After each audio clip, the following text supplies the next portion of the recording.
Session, we are going to hopefully help you with some tools to identify and avoid scams. So about recognizing scams, Netsafe's scams method. So they have a AMS method and steps to take if you feel like you have been targeted. So the first thing we'll go over about is understanding a scam. So why scams are on the rise. We rely more heavily on digital platforms, banking, online shopping, all forms of communication, and it's giving scammers a lot more opportunity to explore online systems, and scam tactics are becoming way more sophisticated. So scammers are getting smarter. They're using official looking emails, texts, websites, and they trick people into believing they're legitimate. We actually experienced one of this recently in our workplace where a scammer was pretending to be the CEO. So they copy the language of how someone writes something. They try and attract your attention by requesting something. And then other things they can do is emotional manipulations. They can prey on emotions, fear, urgency, trust, and quite often those are too good to be true investments as well. And obviously with the internet, scams are everywhere and they're reaching anywhere in the world. They're making it harder to track and stop. So having some tools in place can really help us. So this booklet here, which I'll send out after, it's a free resource from Netsafe, and it helps give some advice and some scam spotting skills, which I think is really important. So if we go down to this next section, if you are worried that you're being scammed, you might be surprised by a message. Rush to make a decision. You need to confirm this in 24 hours, or if you don't do this, you're going to be locked out of your bank. You might be asked to share your password or personal information. You might be asked to pay something online or use your credit card. So all of those kind of things can be red flags. And in this resource, it talks about how to check for red flags and take action. So Netsafe uses the scams method. S for surprise, C for control, A for access, M for money, and F for stop. When you look at something that you receive, whether or not it's a text message or an email, you can use this method to help you identify if it might be a scam. So you could be surprised at the message, you weren't expecting it. A whole range of things out there. Controlling behavior. So is it asking you to act quickly? Have you received a text message and it's saying you need to click on this link? So have they requested access? No bank, government, any other source that is legitimate will ask you for your password. Your password is there to keep you safe. So if it's asking you to request a password or personal details or remote access, asking for access to anything, that's a red flag as well. And asking for money, that's a huge red flag too. Requests for payments, and often in unsecure methods, is definitely a red flag. If it's asking for money, if it's saying you've won a lot of money, take it as a red flag. And then the last thing, so you've identified this is a scam, go to your S, stop communicating and seek support. So the most important thing is if you have received a scam and you have replied to it, or you've clicked on something, you've then realized it's a scam, just stop. You don't need to do anything further and you can seek support. So a lot of our email providers have a tool where you can report the scam, and you can also contact Netsafe. You can also go to netsafe.org.nz and send through the details of this suspected scam. So an example of a scam could be an email. So I'm just going to read this example here that I've got in front of me. Dear customer, we have detected unusual activity on your bank account. To secure your funds, please verify your identity immediately by clicking the link below. There's a link provided. Failure to do so within 24 hours will result in account suspension. Thank you, bank security team. So if we go through the scams method, one, surprise. We weren't expecting this message to come through, but it's alerted us because we're thinking, oh no, there's unusual activity on our bank account. So that's made us feel a bit nervous, a bit scared about what could be going on. The controlling behavior, so C in scams, is you must do something immediately, and failure to do so within 24 hours. So it's said immediately, it's giving you a time limit, and also account suspension. So there's a lot of pressure, there's a lot of uncertainty that can create stress and worry from how this email has been written. So they've provided a link. Never click on any link unless you can identify and verify the source you've received it from. The next part, access. So again, what we talked about, verify your identity. In that link that they've provided, if you clicked on that, it would probably go to a landing page, which is a web page that they've created to collect your personal information. It might say your name, your address, your date of birth, your phone number, and then it might ask for your bank account details, or it might tell you to put in a credit card. All of this is huge red flags. If you think that you've received an email that is legitimate from your bank and you go to something like that, stop. So that's where you just straight away go to that stop and seek support. Call your bank. Call your bank or call whoever you think has sent this to you to verify that this is correct, because they will not be asking for your bank account details. Your bank knows your account details. They have all that information securely. So request for payment. So this is where this kind of scam would then fall into. This type of scam is trying to take money from you. And ultimately, it's financial risk. So instead of clicking on the link, or instead of just deleting the email, you can report it. And always reporting these kind of scams is so useful to government agencies, banks, etc., and also organizations like Netsafe, because they can try seek more information on where the source of the scam is coming from, and how to act on it as well. So always very, very useful to either report it through if it's an email, through your email provider, or contacting Netsafe as well. It really is a fabulous resource to use and makes it very straightforward in identifying a scam. So we're saying about unexpected problem that could come up, overdue account. You weren't expecting this call or text. You've received an email warning you that there's a virus on your computer. About the control, so rush to make a decision.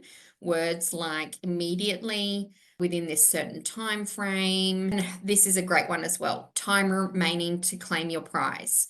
So one of the big ones that I see so often is you've won money. You need to claim it. I'm just going to quickly open up my own personal email and jump into my spam folder and see what lovely things have popped up that I could give as an example. Let's see. This one, Choice Home Warranty. Congrats.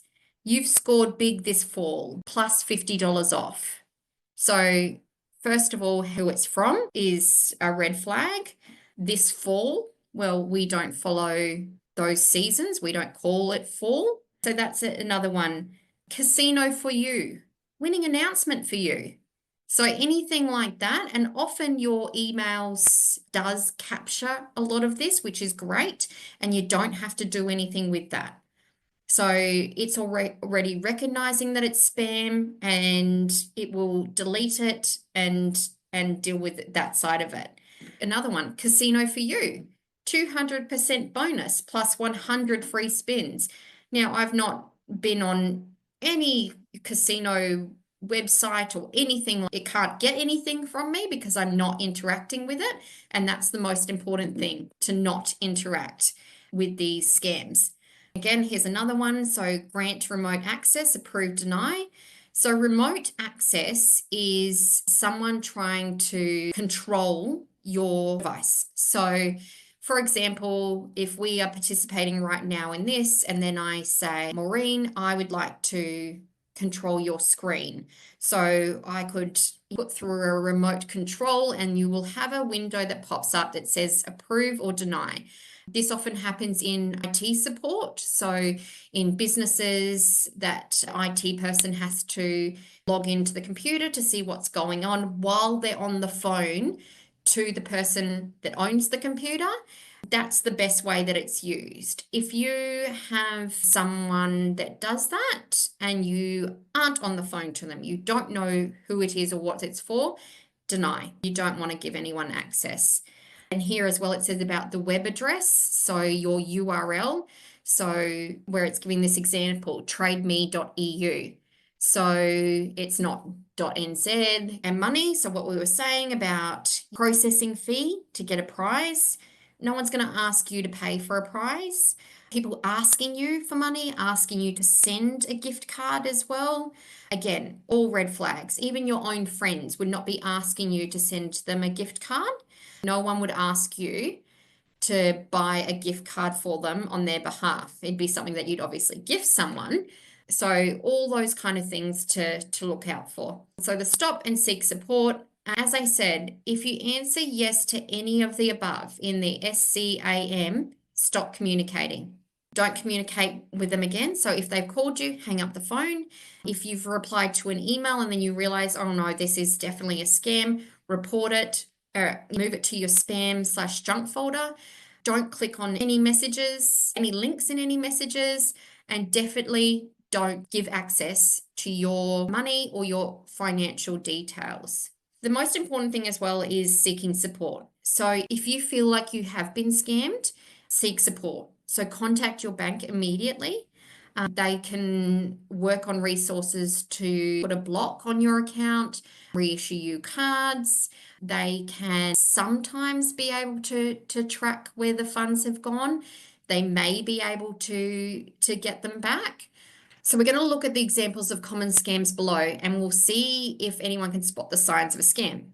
So this example here is a text message, and it's saying NZ Transport Agency Toll Roads, NZTA, you have an outstanding fee to be processed as soon as possible within 24 hours, so as not to fine. And then it's given a link. So if we go through that scams method, so surprise, control, access, money. Maureen, I think you're the only one that can talk at the moment. What do you spot with this example? Well, it says the link at NZ-TAN doesn't look right, TAN. No, so straight away the link that doesn't look right at all. Something else would be the control. So that urgency, asking you to act quite quickly. So that 24-hour timeline. And the other thing as well could be it's a surprise. You could get this and be like, when did I last travel on a toll road? Oh no, that time that I went, did I not pay the toll fee? It creates stress, it creates worry, it creates concern, and it puts you in a position where you go, oh no, I need to act on this quickly so that I don't get fined. And it's also paying an outstanding fee. So it's requesting payment. And quite often your phone now will also red flag this. But if this is the first time you've received something from this number and it quite clearly looks like a scam, there is often a hyperlink underneath in blue that says, I'll double check what the wording is, but it is something like report a scam or report this message along those lines, which you can then click on. So then they will no longer be able to contact you or send you any of this information. So if you feel this is a scam, you can send it through to Netsafe, and you can also report it through your phone as well. So even though we are experiencing a lot of these things with the advancement of technology, it's also very useful, the tools available to help protect us as well. So it's saying it fails 3 red flags: surprise, control, and money. So if you had clicked on this link and paid money, you'd need to contact your bank immediately, reach out to your whānau for support, and contact Netsafe for the next steps. So those were all the things that Maureen, you said about that link. So correct. Control and requesting money as well. I have a question. Besides reporting to Netsafe, you said also to contact your phone provider. I am with Spark. So I don't think I've got an example that I can use on my phone. Oh, this is perfect. If you get these messages on your phone, not sure if you can, I'll try show and see if you can. No, it's not going to show on my screen. I'll send this through to you. So what it has, it actually comes up at the bottom of your phone. So underneath that message, it says the sender is not in your contact list. So your Yeah. phone identifies the red flags, it's not in your contact list, and then it goes report spam. So if I click on report spam, it then comes up saying report this conversation as spam by sending it to phone provider and Apple from your phone number. And then you click the red button which says delete and report spam. So then that goes into your deleted items. It's been reported. So technology is becoming quite advanced in helping us with these extra tools, being able to report it as well. I will get a screenshot of that and provide it as well so that you can see the example. So we talked all about this one. This one is a great one. It's an email example from Inland Revenue, supposedly. So it's got the Inland Revenue logo. It says there's a new letter from Inland Revenue and it reads, Kia ora, you have an incoming tax refund payment on hold, awaiting account and verification. It says the original URL, click or tap to follow link. It's asking you to log in to rectify the issue. So if we look at this one, there's quite a few red flags. So Maureen, what can you spot with this one? Well, this says log into MIR to rectify the issue. There's no issue. It's just a refund to me. Why should I? There's no need to rectify any issue. So it makes sense to me. No. No. So you're right. It's saying to log in to rectify this issue. It's saying it's awaiting account and verification, which is interesting as well because any kind of tax refund would already be set up with Inland Revenue. It would already have your account details for such a thing. It's saying that payments on hold. It's definitely, like you said, asking you to click or tap to follow the link. So again, there's the control there. There's the access, there's the money, awaiting account and verifications, and the surprise. Were you expecting this? Were you expecting to get tax refund? Another key one as well, and funnily enough, they've done so well to copy, if you can see here at the bottom, arrow is beware of tax-related scams. So they have copied what Inland Revenue probably would have at the bottom of theirs. It even says, and I'm just going to try read this very blurry writing, but Inland Revenue will never send you an email requesting you to confirm, update, or discuss confidential details through an interactive channel such as email. So funnily enough, they've copied Inland Revenue's footer of their email, which literally says they will never send you an email requesting this, yet that's what's in there. So it's always handy to just read over everything and look for those red flags. The other red flag as well is your from. So what I was talking about in terms of the email address. So here at inbox.ru. So .ru, that's probably another country code. New Zealand is .in, Australia is .au. So that's definitely not New Zealand. Inland Revenue is also definitely not at inbox.ru. So if we scroll down, yep, control and access. As it says here, even failing one red flag means it could be a scam. So when you use this scams method, it doesn't matter if it's only one red flag. If you think, hey, that from email address doesn't look right, or you think, I'm not sure about that link, that is enough for you to stop and seek support. Call Inland Revenue. I've just received this. What is this? Might send it through to Netsafe and say, I've received this. I don't think it's legitimate. So while it says the message doesn't directly ask for payment, it may not trigger this red flag for you. Looking at things like awaiting account and verification, that is money. So that's your account, that's your financial details. Like I said, Inland Revenue, your bank, they are not going to be asking for your account details. They have that information. So there is a lot of things that you can look out for and be mindful of in trying to identify a scam. And the huge red flag is requesting information from you. So if they're requesting that, then stop and seek support. Okay, so we've done a bit of practice in spotting.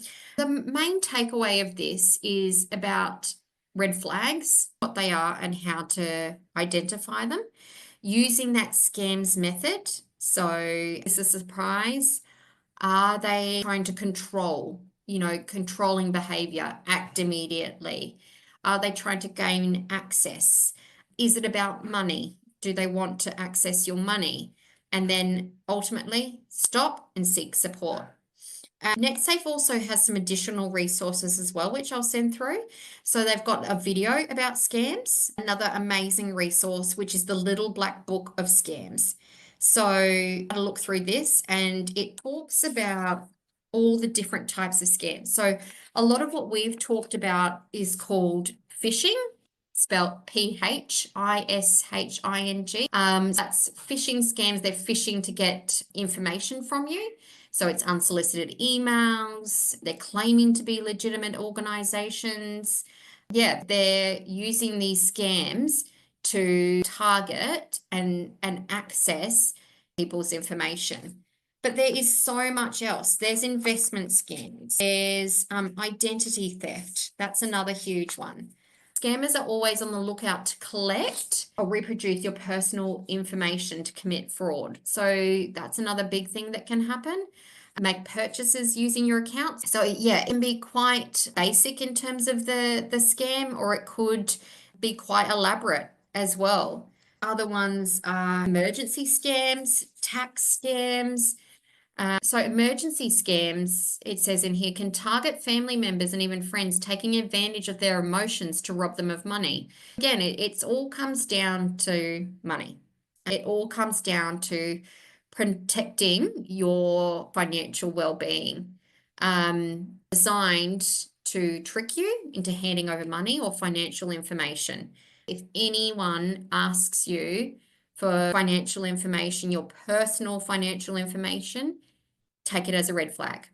Contact your bank, contact it might be a government body, contact, your insurance, anything like that, and Netsafe as well. Such a useful resource to help protect us in that example that we gave with Inland Revenue. So as here, Inland Revenue, they'll never call you using aggressive or threatening language.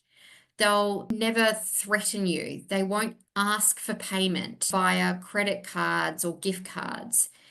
They won't ask you to provide your login details or password. So that's all stored securely in their systems. They won't ask you to enter personal information in third-party websites. So third party means all those links that we were talking about in emails and text messages. It's not from them. It's a third party saying, hey, you need to click here to, enter your details.